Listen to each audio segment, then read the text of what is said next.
أشهد أن لا إله إلا الله. إن الحمد لله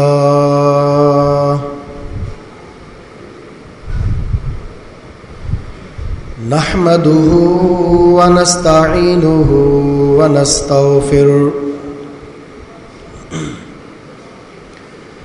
ونعوذ بالله من شرور أنفسنا ومن سيئات أعمالنا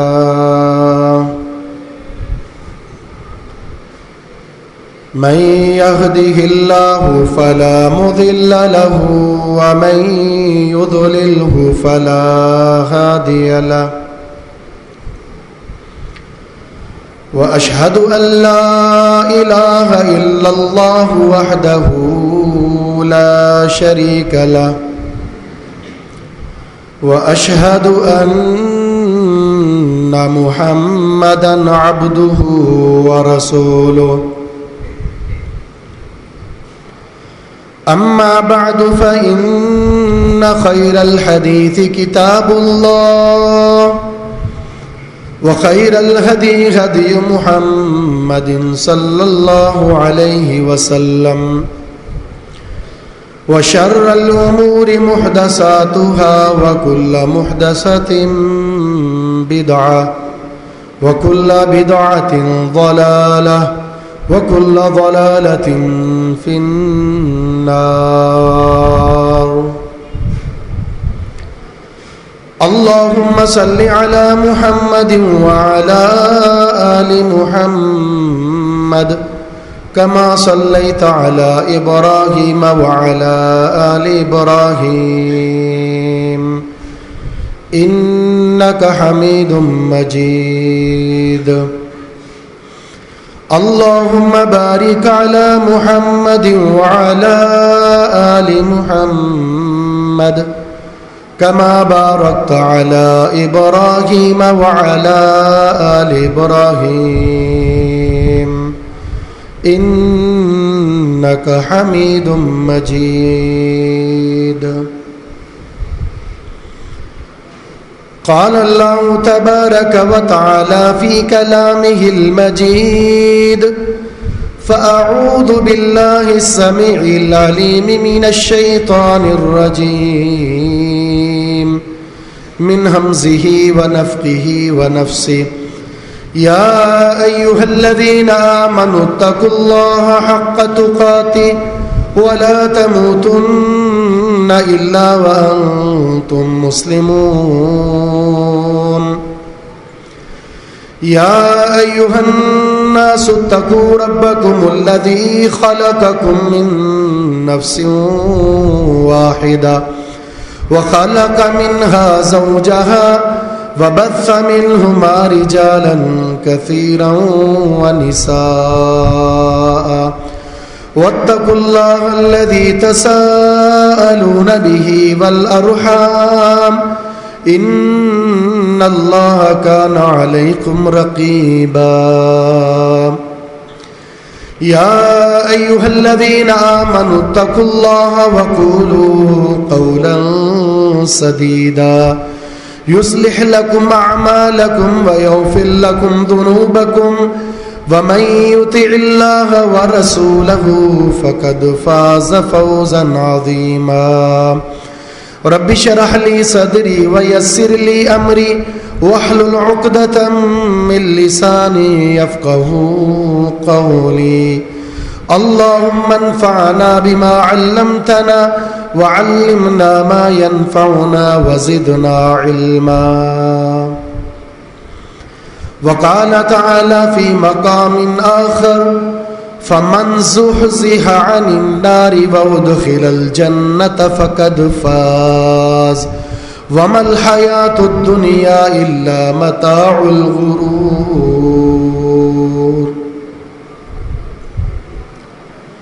وقال النبي صلى الله عليه وسلم: نعمتان مغبون فيهما كثير من الناس: الصحة والفراغ.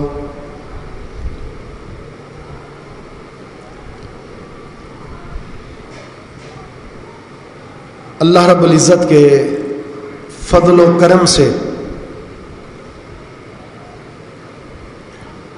یہ ماہ مقدس مسلمانوں کے لیے اللہ کی جانب سے ایک عظیم رحمت کا مہینہ ہے۔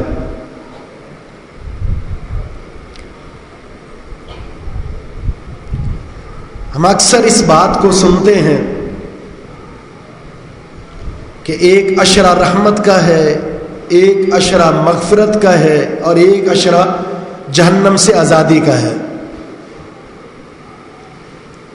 یہ روایت تو ثابت نہیں ہے، لیکن یہ بات ثابت ہے اس کی ہر رات، اس رمضان کا ہر دن مغفرت کا بھی ہے، رحمت کا بھی ہے، اور جہنم سے آزادی کا بھی ہے۔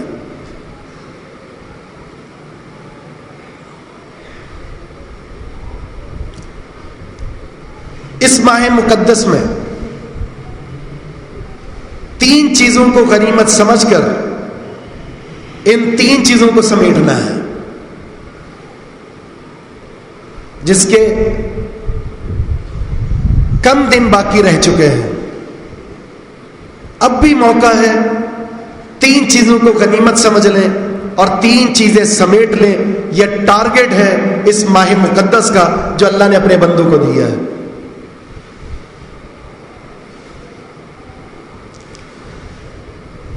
تین چیزیں کون سی ہیں جنہیں غنیمت سمجھنا ہے؟ نمبر ایک، رمضان المبارک کے بقیہ ایام، انہیں غنیمت سمجھیں۔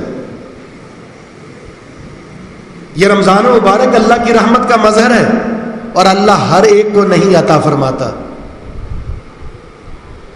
ہم میں سے ہر شخص اپنے ان دوستوں کو، اپنے ان رشتہ داروں کو جانتا ہے جو پچھلے رمضان ان کے ساتھ تھے، ملاقات بھی کرتے تھے، بیٹھتے بھی تھے، ساتھ نماز بھی پڑھتے تھے، روزہ بھی رکھتے تھے، لیکن اس مرتبہ وہ نہیں ہے۔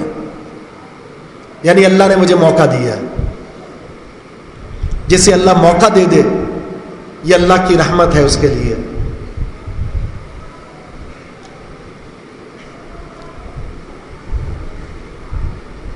وقت کو غنیمت جانیے۔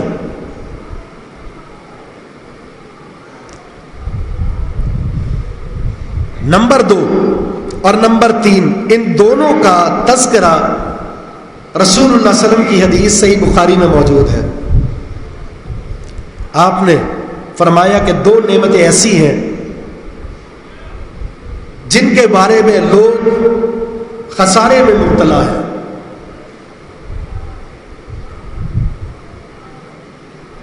ناکام اور نامراد ہو چکے ہیں۔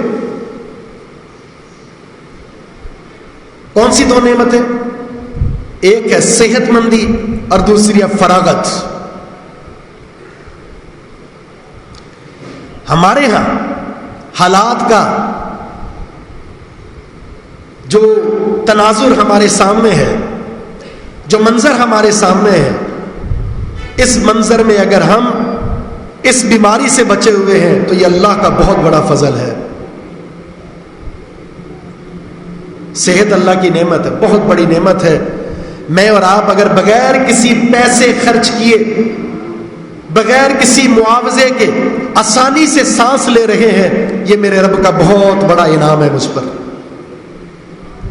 ورنہ وہ لوگ جو روڈ پر، رستے میں، ہاسپٹل میں، ایمبولینس میں، مختلف جگہ پر پیسے دے کر بھی سانس حاصل کرنے کی کوشش کر رہے ہیں، انہیں سانس دستیاب نہیں ہے، اپنی ایڑیوں کو رگڑ رگڑ کر جانے دے رہے ہیں،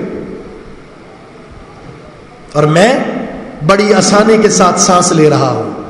یہ صحت اللہ کی عطا ہے، اور اس پر سب سے زیادہ وہ حق رکھتا ہے کہ اس کا شکریہ ادا کیا جائے۔ اور وہ شکریہ اس مہینے میں جو مہینہ فی نفسی خود اللہ کی رحمت کا مظہر ہے۔